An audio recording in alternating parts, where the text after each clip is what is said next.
Hi, thank you for attending my SUSECON talk. This is Equipping Applications Developers for Kubernetes, and I'm Colin Griffin. So today, a quick agenda, and I wish we had more time. There's a lot to cover, but we're going to look at the brief history of application delivery, the evolution of app architecture, the rise of hybrid cloud, challenges for developers, cloud-native application development, and then we're going to take a look at some tools and some demos, and then check out what's next for application delivery and development. So just some background. Again, my name is Colin Griffin. I'm a founder and CEO of Crumware. I'm a developer and an architect as well. I've been developing connected applications for years. I'm cloud provider agnostic. I firmly believe that we need to be able to choose to move into the cloud and be able to choose which cloud providers. I don't want to get stuck on a particular cloud provider and their particular services. I've been operating both in development and production in containers since about 2015. And my focus is on skills enablement and developer experience, as well as solution agility. And what we do at Crumware is we help companies adopt next generation technologies and methodologies and help their developers understand how to continue to maintain that momentum and use those tools moving forward. So a brief history of application delivery. And again, I wish I had more time to cover all this.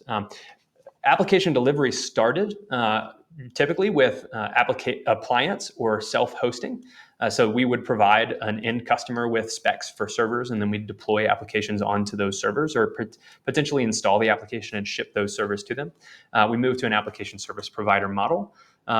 And then now currently the world is heavily into a SaaS model, and we're seeing the rise of hybrid cloud where we want to be able to deploy some of our applications in an on-premise or self-hosted capacity, as well as the next evolution, which seems to be distributed application delivery. So what does that look like in the application management cycle? Previously, again, that looked like we would ship particular media to a customer with application installation files and documentation attached and included. Maybe the customer would potentially give us RDP access so that we could go in and install that for them, but usually we had to support them as they self-installed. Because of the challenges that came with that, we moved into more of an application service provider model. And so we're tiptoeing the line between here unmanaged services versus managed. In the application service provider model, we would host infrastructure for them, but it was still pretty similar to the appliance methodology. We just had easier access to the infrastructure and would provide connectivity to an end user. Afterwards, SaaS became hugely popular, where we wanted to remove those limitations, and we had more tools at our exposure as well to operate in a cloud environment and have seemingly limitless resources at our disposal. It's really where everything is popular today. With the rise of hybrid cloud and everyone adopting things like Kubernetes, it's changing the way that we're deploying our applications as well, because folks now are asking to be able to self-host those applications. And then as we move into a distributed model, do we have control over these servers, and what does that look like? We're not sure yet. In the application delivery lifecycle, what that typically meant was 1 to 2 year update times in an appliance model, and potentially we could get that down to 6 months to a year in an ASP model. And then in that managed model, right, we started to use continuous integration and continuous delivery and do rapid deployments because we had more control. But that also came with increased demands on downtime. As we've moved to hybrid cloud, we have to solve some of these challenges, and we have to figure out how to support our applications when they're in a self-hosted environment, as well as when they're deployed into multiple environments functioning as one. And down the road, who knows what it's going to look like as far as how we get paid for our applications and gas fees and things of that nature. But we don't have time to dig into that today. So a quick brief evolution of app architecture. At first, things were typically deployed and architected in a monolithic approach. We would develop one big massive application with all of our business logic, and things would just be included. That evolved into more of a client service model. And that client service model, we'd actually have an API or some backend system that we offloaded some business logic to. And then our front end would handle specific things and provide a good, rich user experience for our users. As the web became more popular, we were able to do that more effectively using tools like Flash and Silverlight, and the rise of ASP was very helpful as well for giving us the tools to deliver applications in that capacity. What has happened most recently is that we've had the rise of web applications. Essentially, everything is deployed via some sort of web interface today. Many applications as well on your devices are not native. They're actually web applications deployed to a mobile device as well. With that has come the browser wars, so the evolution from Internet Explorer to Firefox to Chrome, and the specs and things that have evolved behind the scenes for those browsers to give us tools to deliver rich experiences. Framework wars have come with that as well. You can't possibly understand and be able to code everything in JavaScript or the other required languages yourself. So things like Vue and Angular and React and other frameworks have come. But those also have been a little bit of a crutch for our developers and have allowed our developers to become very framework heavy and potentially become insert name of this framework here, developer, as titles. I think we need to provide a renewed focus and give our developers some tools that allow them to have better understanding of the underlying principles behind these frameworks in order to properly develop applications. But another argument for another day. With this model as well, we've seen rapid advancement of data transfer methodologies. So that's moved from SOAP to REST, and protocols have changed from and languages from like XML to JSON, and even newer means of communicating now. With APIs, we've seen an explosion of microservice architecture. So having many small APIs that communicate with each other, as well as a resurgence of third-party services. So complete companies, very impressively too, have been built around the idea of providing API access to offload some of the logic of our applications. And that's an important concept that we'll talk about in a minute as well. But Stripe, Auth0, Mapbox, and all those crews are great examples of providing API experiences that your end customers can build their applications on top of. This has also brought with it a need, a resurgent need to talk about authentication and authorization and the tools around that, as well as zero trust networking and how to reduce our security footprint. So the rise of hybrid cloud is very important. It's probably a big driver of why you might be attending SUSECON in this talk today. Hybrid cloud is leveraging a mix of on-premise or off-premise environments or cloud environments, or maybe a mix of strictly off-premise cloud environments if you're in a multi-cloud strategy. Typically, that just means that we're using multiple environments to be connected to serve a variety of purposes. We might choose a certain cloud provider because their egress is cheaper than a different cloud provider that might have better AI workload or Lambda tooling, right? This gives us more configuration, and it makes cloud feel more self-hosted. Pros and cons. So pros, we have in hybrid and multi-cloud, we have more control over our workloads and how they run. But with that, as a con comes greater responsibility and greater complexity. In multi-cloud and hybrid cloud, we have diversified infrastructure and connectivity, so we can do different things in different places and we can move things around and be more agile. But that also comes with increased network complexity, sprawl, attack surface. So we have to be able to put more energy into managing these applications and keeping them secure. We get network segmentation, so we can block off different areas and provide different sandboxes with multi-cloud. But that gives us less managed reliability, so we can't lean on our cloud providers to give us the tools that we need in things and focus on things around security, like in the shared responsibility model. Now, again, we get flexibility and agility with that, but that can come and create challenges for limitless expense. Going unchecked, we can get a huge bill from our cloud providers. And I think most of us probably have been surprised by an invoice at one point or another. So we need to put some tools around our developers to keep them from accidentally allocating too many resources and leaving them on, since we have typically are following a pay per hour usage model. And in multi-cloud, this allows us to also leverage maybe previously decommissioned hardware and bring things back, but it also lets us use specialized hardware and think about the edge.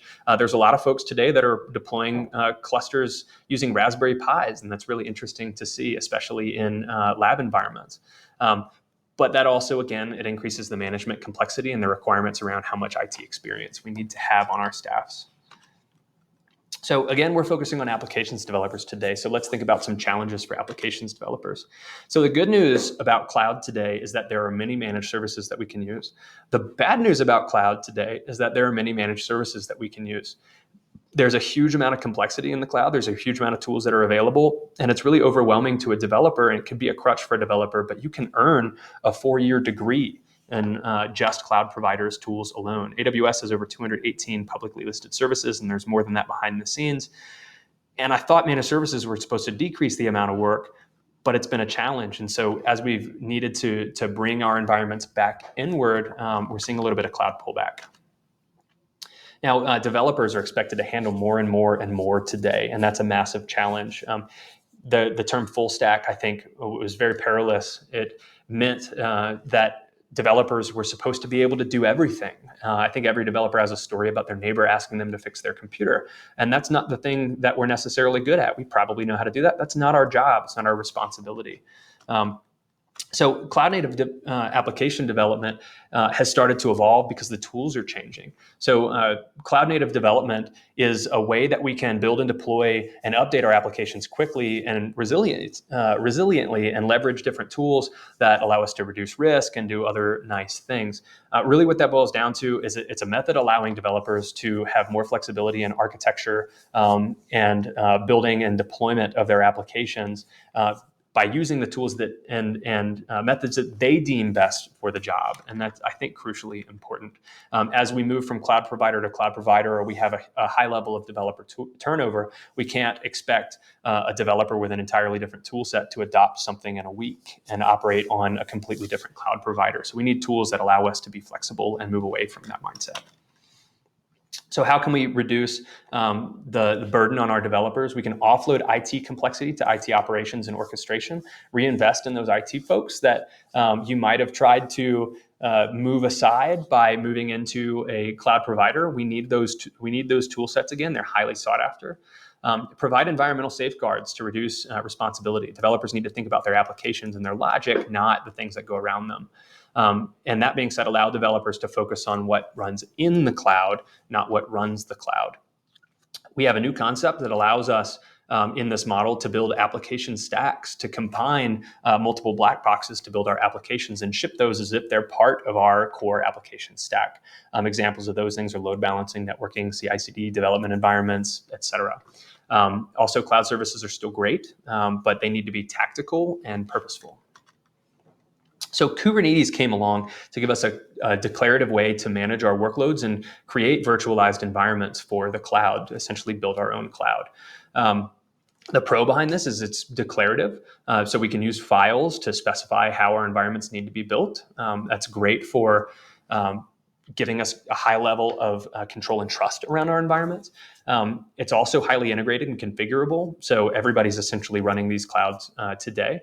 And the con is that they're complex. Again, you can get a 4-year degree in this stuff. So the way we think about VMs and containers and pods is like a virtual machine contains everything. It's like an apartment building. A pod is a collection of rooms.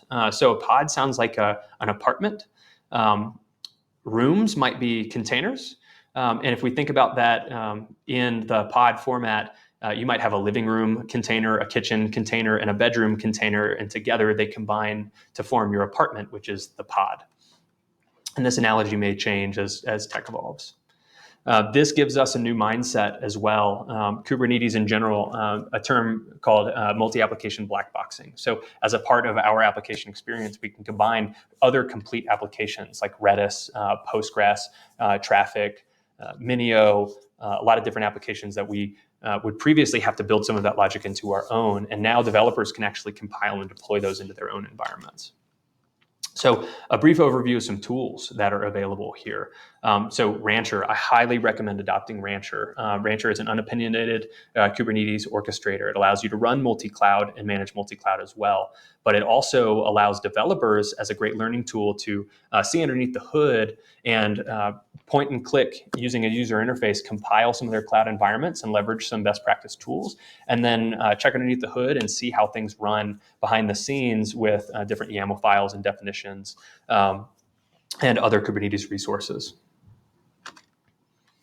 Again, with all the tools that come with Rancher, it gives us a nice middle layer between our cloud and our applications as they're running. So things like single sign-on or Active Directory integration, different observability dashboards, and even storage management and volume management, RBAC. A lot of these tools are things that we'd have to figure out how to install, but why do that when it's already done the best practice for us? Now, Kubernetes learning must-dos for developers. Dust off those IT fundamentals. Developers are not being taught those things today in school, and we need curriculums to cover things like basic networking, SSH, machine management, and OS management. Enforce a progression, so have them learn containers, then learn multi-service management using something like Docker Compose, introduce the concept of load balancing, and then graduate into something like Compose and kubectl, and then deployment using Helm or Scaffold and other tools. Add scanning to your CI/CD workflows as well, because typically developers will build a container and then leave it at that once things work, but we need to have dependency scanning as well along the way. Now, we're going to talk about Helm, and I'll show you some Helm in a minute.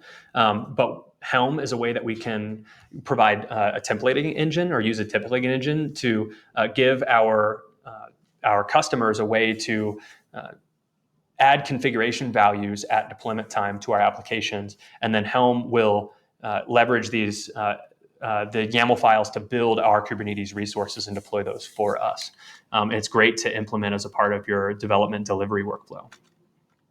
You can check out different Helm registries. Registries are a way to download the already pre-existing charts and deploy those into your own applications. Check out Bitnami, Artifact Hub, and even the Rancher application catalog. It's a great way to deploy applications into your stack. Cert Manager is a great Helm chart. It'll manage certificates for us.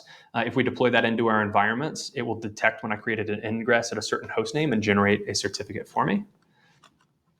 External DNS is very similar. It's additionally one of the first things that we'll deploy into our cloud environments. It actually manages DNS entries for us. So if I create Colin at .crum.io, external DNS will detect the IP name, the IP addresses for the nodes that are running my ingress, so my Nginx or my traffic or Istio, and will actually update A records in DNS for me so that I don't have to manage that as a developer. I just care about what host name is accessible for my application. And then take a look at the developer inner loop.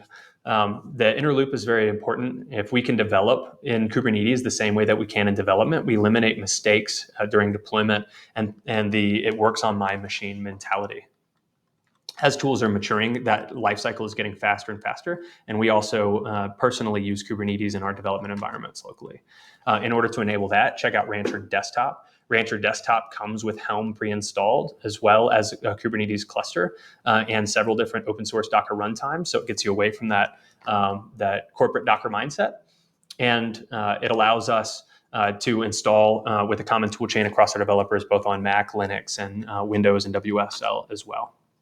And then a tool that I'm going to show you here in a moment is called Scaffold. Scaffold is a great tool that enables that build and deploy process and abbreviates it for us and gives us things like Docker Compose when Docker Compose is a typical part of our evolution in containers.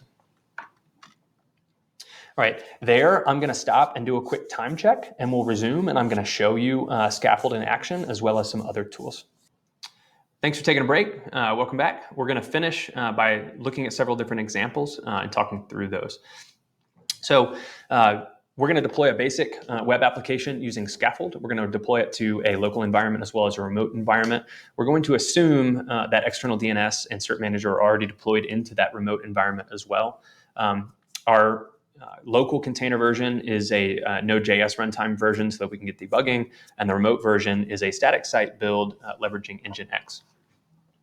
So I'm going to show you quickly what a scaffold file, or at least this scaffold file, looks like, and we'll deploy locally and remotely.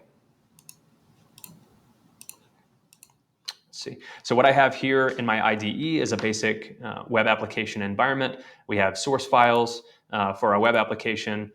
We have a Helm chart as well. And then we have some deployment files for GitOps, which specify to some private variables and some other things for our standard deployment workflow for this application once it gets committed. So in the scaffold file, we have several different things worth note. We have configuration around how our containers should be built and what artifacts should be generated, as well as definitions for our default deployment method, which is going to use our local kube context, Rancher Desktop, as well as a localhost, magic localhost path to deploy as well. We also specify a profile, which adds some additional configuration to allow us to deploy into a different environment. In this case, one of our environments, Crum Cloud.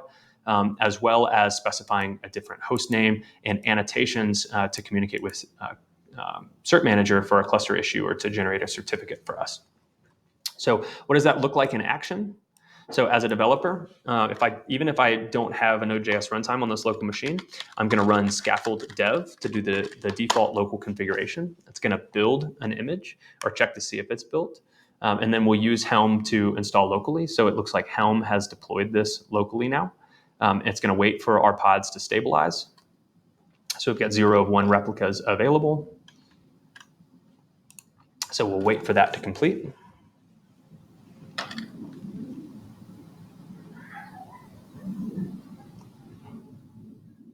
All right, our rollup build ran and our build is complete.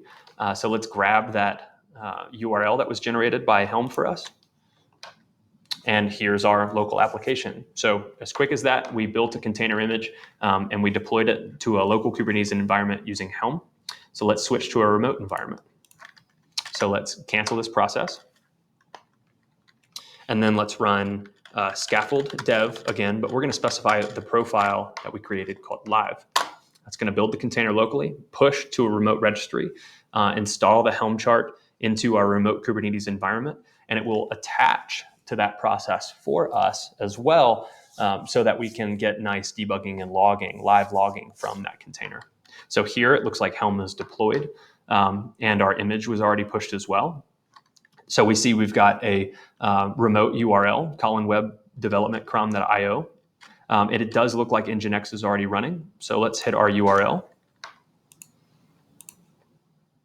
And we're already live here.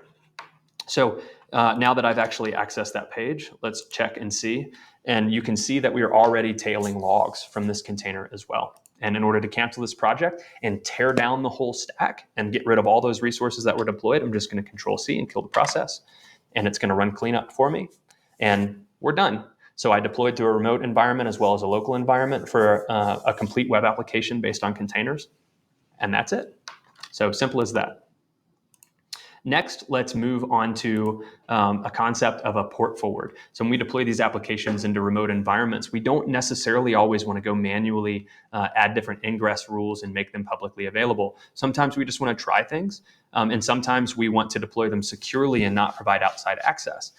So the concept of a port forward is important because it reduces our risk and allows us to reduce port exposure and connect to an application securely.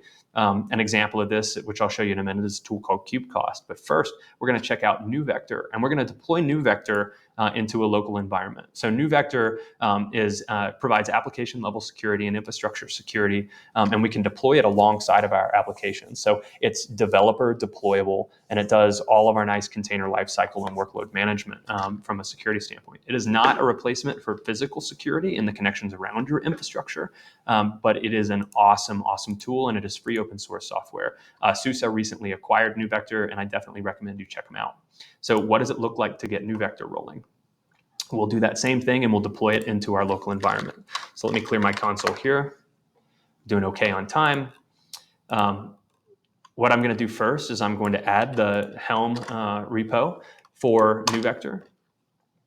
So we've downloaded that now. I'm going to check to see if if the Helm registry was added successfully locally. It is, and we have different app versions locally. And in order to install this, all I'm going to do is run a Helm upgrade and specify a couple of different values. And NuVector is installing locally. So as that's installing, we will check the resources. We deployed this into a namespace NuVector locally.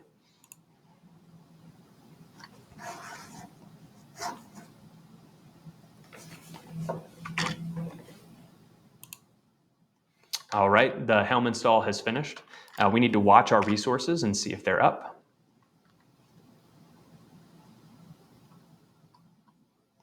So these resources are already up that quick.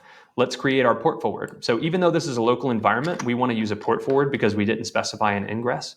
And this will create essentially an ingress for us by proxying that connection. So here I'm forwarding the default port 8443 to my local machine. It looks like that port is running. So if I run and go to HTTPS localhost, 8443. NewVector is already installed and running in my local Kubernetes environment, and I can give it a test run as a developer and see if I want to use NewVector in my environment. NewVector has a lot of awesome tools. One thing that's great about it is from a security standpoint. I mean, look at all the stuff it's already built out here.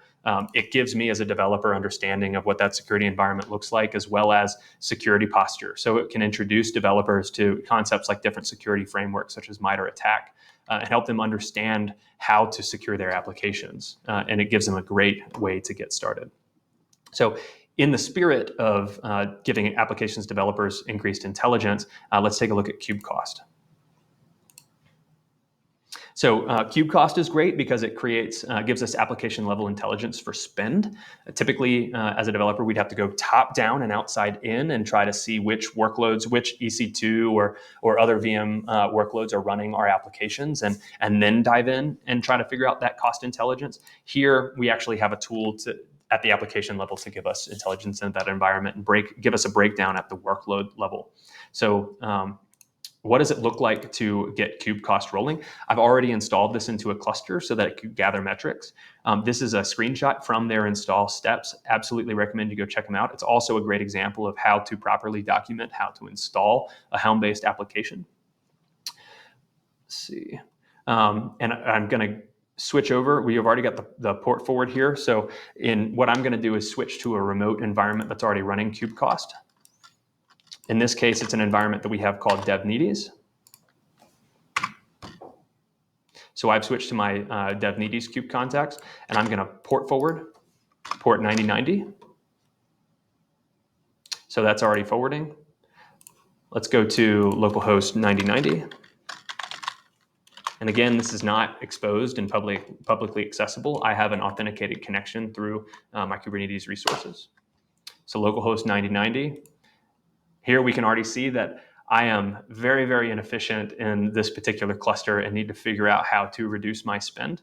But I can also see a breakdown at the namespace level and at the workload level, so I can see how much Nginx costs, my Tech10 pipelines, and how much they cost, how much kube cost itself costs to run, as well as some other applications that we have running there. It's a great way to figure out how to right size as well, but right size with cost in mind.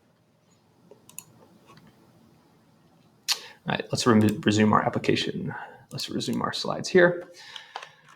So putting it all together, we deployed an application to local Kubernetes using Scaffold, as well as remote Kubernetes, without having to change other things about our environment.